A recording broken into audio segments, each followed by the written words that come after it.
Hey guys, welcome back to another video. Today we're going to be replacing the cabin air filter on a 2012 Honda Civic.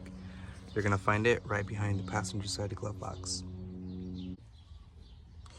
You're going to squeeze the two sides here.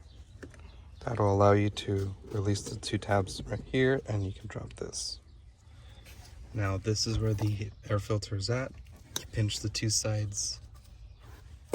Pinch the side here, pinch the side over here.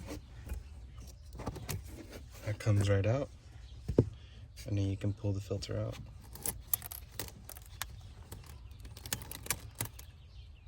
Just be careful if there's any debris, you don't want to drop it.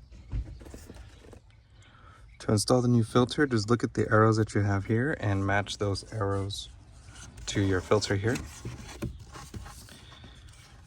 Arrows pointing down right here. But what you're going to have to do is you're going to have to twist this so that the floppy side is facing you and the rigid sides are on the sides. Otherwise it's not going to fit. And then you can just grab this and clip it in place. And you're all set. So as you saw, super easy job. It's really easy to remove. It's worth a while to just remove it and take a look to see if it needs to be replaced. Because in this case, you saw all the leaves that were in that filter, so you definitely don't want this.